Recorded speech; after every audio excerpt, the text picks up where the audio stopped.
The civil rights movement was created with a small list of objectives in mind. The primary one, obviously, being to end second class citizenship on African Americans at the time.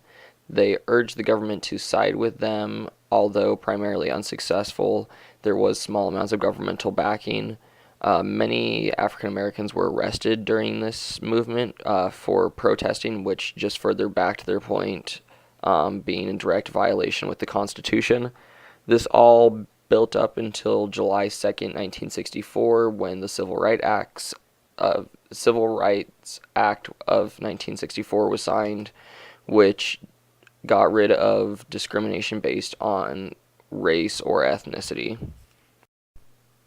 There were many things done to achieve the outcome that the civil rights movement did. These featured such things as sit-ins where African Americans would go sit into diners until they were to be served, while they would usually just end up being arrested.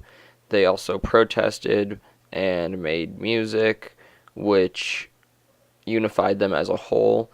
The civil rights also used media to prove their point, because this was one of the first movements where media was involved and people in their living rooms were able to see the brutality that African Americans were facing at the time. Women's rights before the 1920s were very scarce and few and far between. The first feminist group that was formed was the National American Women's Suffrage Association. This would eventually merge into the Women's Trade Union League later on in history. Another form of feminism that was shown in the 1920s were flappers, who were non-traditional, females. They weren't portrayed the same way that females had been throughout history. They had their hair short, they smoked cigarettes, they were free-minded. Wilson was also shown around the 1920s.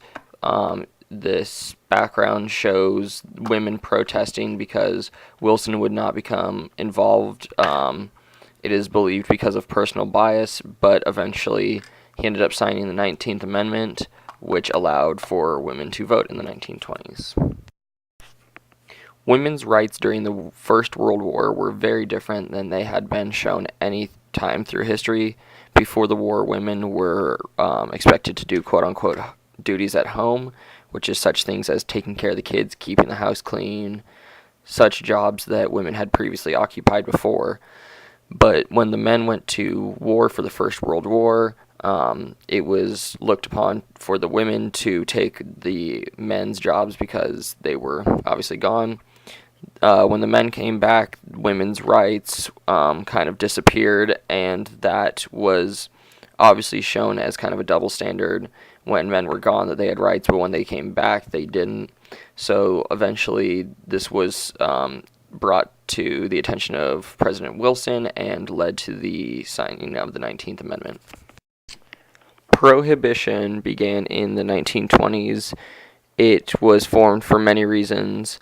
The primary one was that it had a lot of religious backings. It also had political backings from such political groups as the Anti-Saloon League. And then there was also personal opinions. A lot of it was due to anti-German sentiments, especially during the war years. So this prohibition actually led to an increase in crime because of bootlegging and such things, ironically. Prohibition came to an end in the 1930s. One reason being because of the Great Depression. During the 1900s, America saw the development of anti-war protest. This was primarily done at the beginning of the Vietnam War. A very large majority of students became involved, and anti-war was a great part of counterculture. It led to plays, books, movies, and many other literary factors in the end. This was also due to the Vietnam War being one of the first wars on that was live media, and so people in their households could see the horrors that were going on over in Vietnam. Primarily during the 1970s, America saw the development of counterculture. This was due to many factors, one being the large group of baby boomers after World War II. So there was a great amount of young adults in America at the time. Counterculture featured such things as the hippie lifestyle, experiments with drugs. It also dealt with many different things, such as the change in what people viewed the American dream to be, how people viewed governmental authority, where now many people were questioning how the government was dealing with their authority of things. This would also lead to Beats poets and to musical developments, mostly pop music, such things as the Beatles. The 1900s was the first century to see the gay rights movement.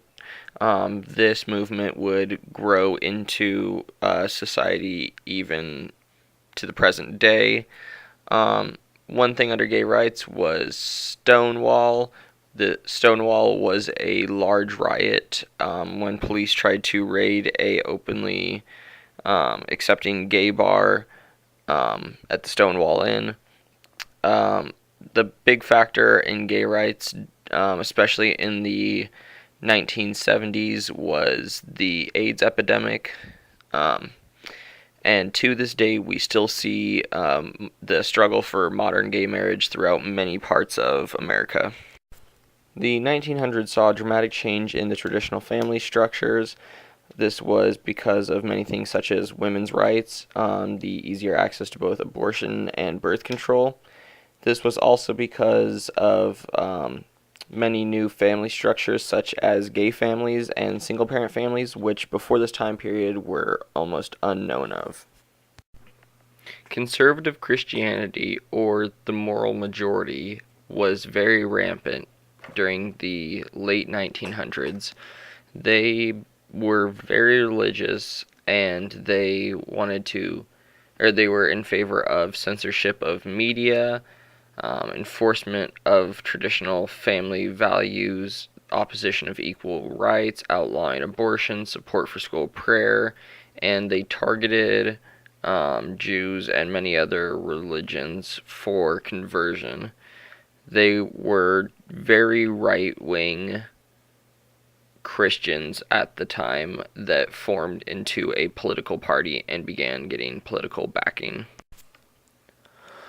Important court cases at the time that relate to ideas, belief, and culture were Brown v. Board of Education, where separate but equal is overturned and equal rights for African Americans is obtained.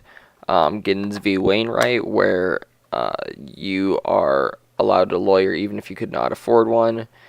Miranda v. Arizona, where it became a law that you must be ready your Miranda rights before you are, or if you are truly under arrest, and Roe v. Wade, which legalized abortion.